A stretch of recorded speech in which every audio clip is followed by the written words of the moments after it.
Muhammadiyah dukung penuh Palestina.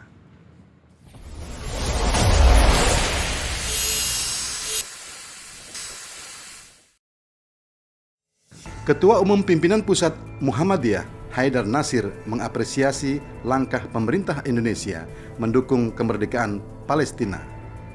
Haidar mengatakan bahwa konflik Palestina-Israel merupakan persoalan yang terkait dengan Konstitusi Republik Indonesia.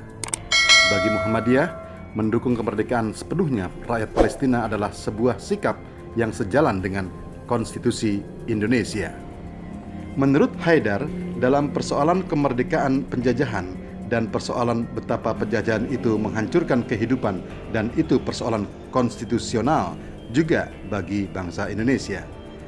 Haidar berharap ke depannya bangsa Indonesia tidak terpecah dalam bersikap atas persoalan Palestina karena posisinya sudah jelas secara konstitusi.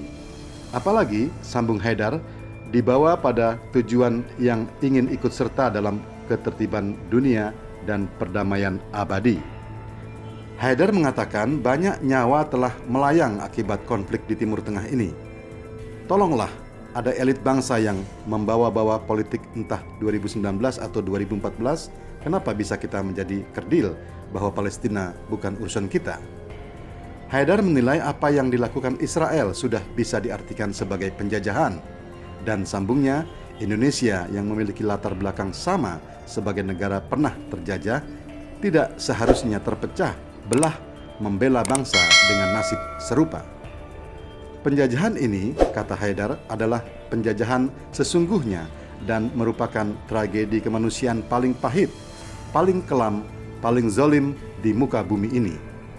Menurut Haidar, disinilah mestinya jangan sampai bangsa Indonesia jadi pecah gara-gara mereaksi persoalan Palestina karena posisinya sudah jelas. Maka Muhammadiyah mengapresiasi pemerintah yang telah mengambil posisi yang tepat, konsisten untuk tetap mendukung kemerdekaan Palestina. Haidar mengatakan Muhammadiyah merespons penjajahan terhadap Palestina melalui bantuan donasi dan moral politik, bukan dengan fisik. Di lain sisi, Haidar menilai konflik Palestina-Israel juga merupakan persoalan agama jika ditinjau dari perjalanan sejarah kedua negara.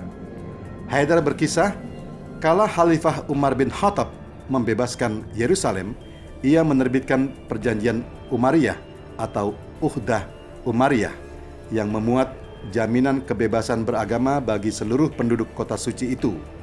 Peristiwa ini dalam konteks historis menandakan urusan Palestina ada sangkut pautnya dengan Islam.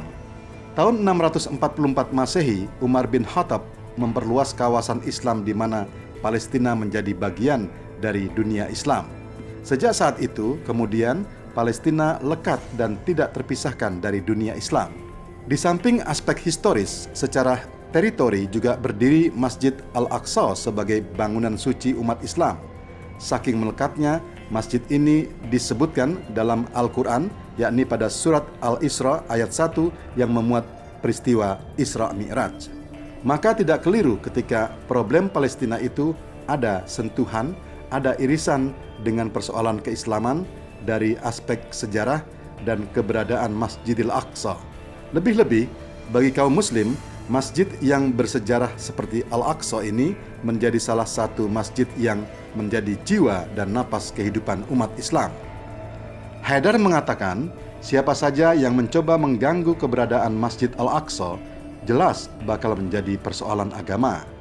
Walau begitu, pemecahan masalah konflik ini berada dalam ruang lingkup ijtihad. Haidar mengatakan bahwa kalau umat Islam punya reaksi yang begitu luas, pihak manapun jangan salah paham dan jangan gagal paham. Ada kaitan dengan sejarah dan denyut nadi kehidupan keislaman di mana Masjidil Aqsa ada di situ dan Palestina sejak Umar bin Khattab adalah bagian dari dunia Islam.